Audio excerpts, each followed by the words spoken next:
OK, should the UK ramp up defence spending? We're taking your calls on this. Foreign Secretary David Cameron has said the UK must boost its defence spending in response to threats around the world. Between 2020 and 2025, the defence budget will have increased by £24 billion, the largest increase since the Cold War. But Mr Cameron says this still isn't enough, and he wants to see even more set aside for the military. As a member of NATO, the UK aims to spend at least 2% of the national budget on defence. But some countries like Poland and the US spend almost double that. Should we be doing the same, Christo? We should definitely be increasing it. I think we should be getting at least to the 2.5% figure of our GDP. Many people, many esteemed people, former defence secretaries and the like, so Michael Fallon being one of them, saying actually that we are facing, when it comes to the threat from other countries, especially Russia, and we can go into the reasons why Russia have got where they are, to more so than since the Cold War. So we are in a situation in the world where we need to, I think, be showing our strength militarily. I think we need to. It's not a massive increase. 2.2% to 2.5% is not an absolutely huge one. I actually can't believe. I absolutely believe that we should be. Why? So we can't fix our potholes, our schools are crumbling, the NHS, blah, blah, blah, blah, the list goes on. But you want to encourage war when there's some heinous things going on as we speak. It's defending ourselves. Well, from who? What is this threat? What is this pretend? Well, what about sending weapons to Ukraine? Russia, it's been 2 years and they're not winning the war. What threat have we got from Russia? What threat? Do you think that it's wrong that we sent military to Ukraine? I think sending military to Ukraine or Israel is very dubious. Well, a lot of Americans think it's wrong. I think it's dubious. I think that when we have problems, when most of our own citizens are in poverty and you want to spend that money, we don't have much money, Krista. I said this before. There's not much money in that pot. But when you want to look after other people's citizens as opposed to your own citizens, I think there's a huge problem that's there. right. Well, because I think there's children going to school hungry. How long do you think that any of that will make a difference if we actually end up in a situation of war with another nation? Do you think we'll be talking about potholes then? We need to keep out of people's problems and we need to look after our own citizens. And of course, there is a duty to protect. But it's defence. But Christo, by helping Ukraine, surely we are more likely to get into a war with Russia.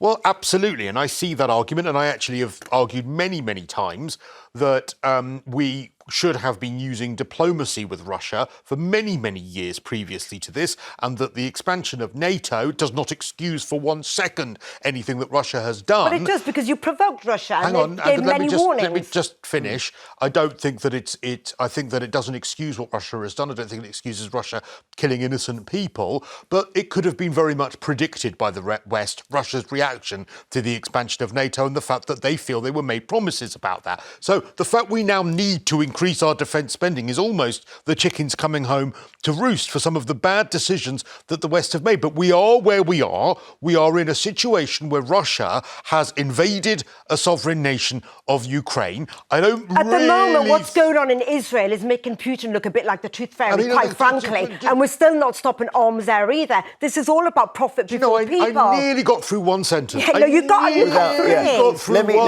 Let me read a comment. Alan on Facebook says, I want to ramp up spending on health, education and public infrastructure. If it comes to it, major war, we're going to be nuked in a couple of months, so no point anyway. Blimey, that took a turn. Kerry on Facebook says, yes, spend more. If not on conscription, then on some training. A few days a year on the use of arms would work. I mean, I can't really Dad's Army thing. Get the logic of your first person on Facebook there saying, oh, let's educate people nicely till they're nuked. Well, great. Well, he's right. Look, if there's going to be a third world war, we're all dead. We've worked that one out, haven't we? You know.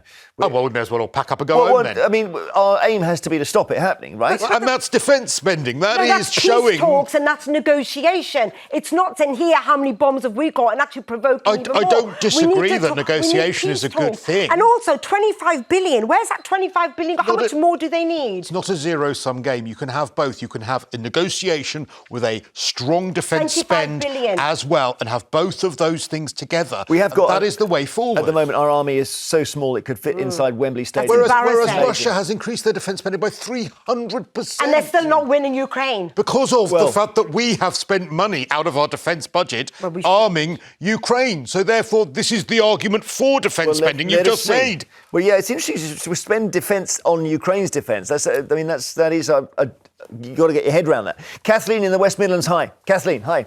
Hello. First of all, can I say that what people have actually forgotten, that this September, an evil man who wanted to destroy the world and wanted to have a perfect race. The war in 1939 is 85 years old. This is in September. Wow, we're coming up for a lot of anniversaries there, then, aren't we? Yeah. And also Hitler taking power. I think 34 was it? So we're 90 years since that. It started in 34, and we know what happened to the Jewish people, but we also hear that the gypsies, people that weren't of the right race, because he wanted a pure race. But that's coming back to that. So that's why it's very important that we do have a good defence system.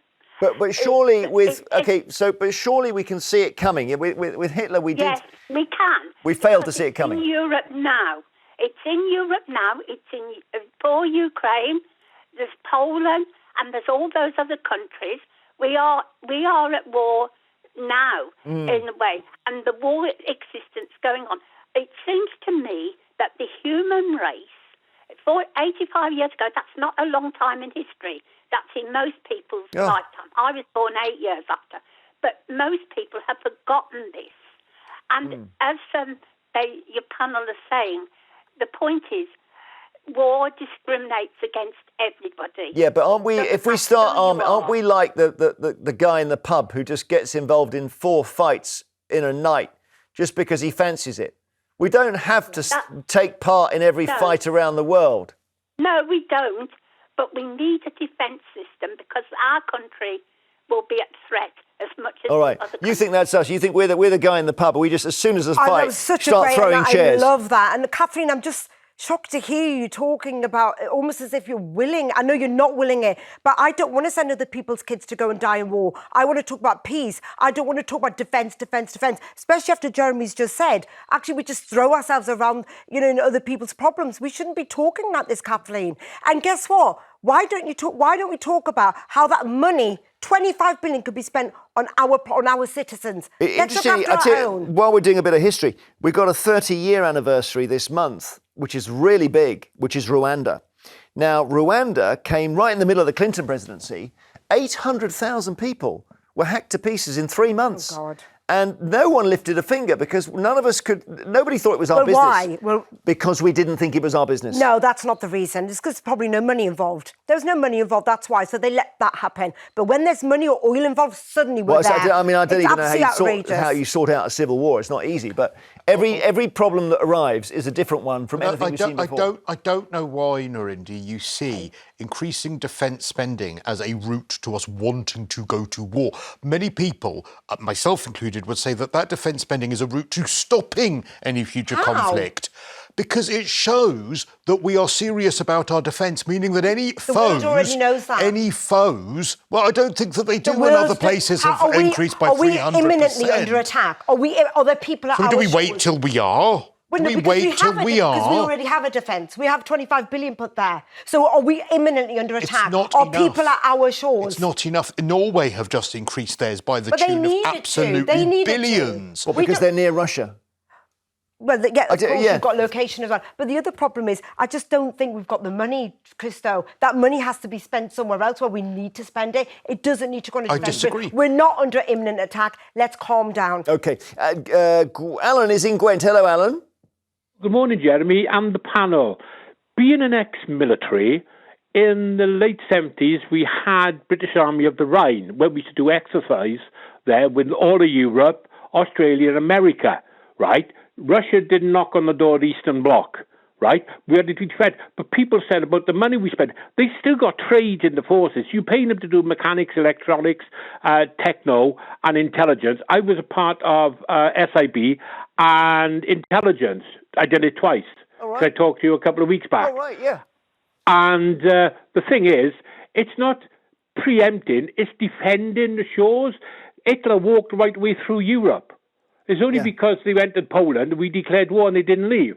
What we expecting them to enter the shores at a later date?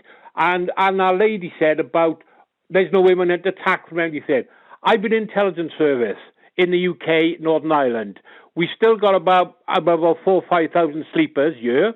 We still got very extremists, and I'm not on about different coloured, white extremists as well in this country. Well, that is a whole. We might get a different view from Narinder if we start talking about homegrown terrorists, because then. Yeah, we have got them. But that's an alternative. And did you know we can't do nothing? We can follow them around the streets, but we can't do anything.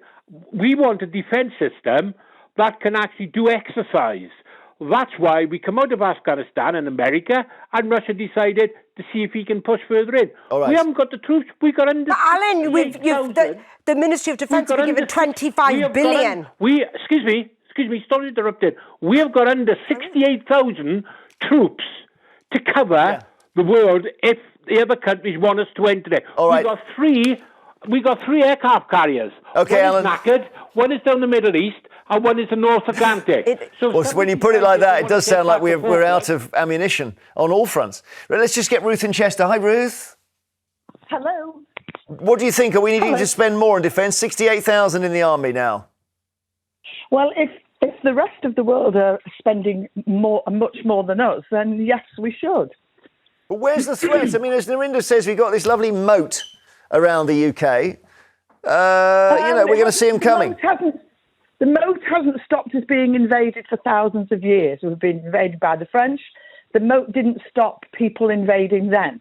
And the moat would not stop intercontinental ballistic missiles coming across either. You're right about that. That's my fatal logic there. So, but where is, you think the enemy's Putin or what? I think the enemy could be anybody these days. This is one of the things that I think the world is sort of going to hell in a bit of a handcart. There are more and more despots running the world. If you look at the people who are running the world, at Putin, Kim Jong-un, maybe Donald Trump will be the next president, they're not people that I would really want to look after my cat. No, that's a very good point. Maybe we need to look at mental health and how people become elected. Well, arguably, Iraq was safer when Saddam Hussein was running it, from our point of view. It wasn't a nice place to live, but despots at least keep a kind of order. We could clutch at straws. Chaos is the enemy. But anyway, Ruth, thank you. Gosh, so interesting to talk about all this. And you know what I think is what they call the black swan event, the event that comes out of nowhere, is China invading Taiwan. Yeah. That's the next thing that's going to happen. But they're going to think the whole world's off on Ukraine and they're just going to go in. And then we're going to have a really big question mark. That's what they're looking at. They're looking very closely at what's happening in Ukraine. Yeah. And we're going to have to think, do we want to go and send troops to Taiwan? We don't have enough troops. So the other problem is conscription. They'd solve it by increasing defence spending. Perfect. But then how is more money going to get more people to the younger generation don't want to join the army. There's no need for them to join it. Wasn't it Tony Benn who said, we've got the best defended hospitals in the world? I love when you do that. The best defended homeless.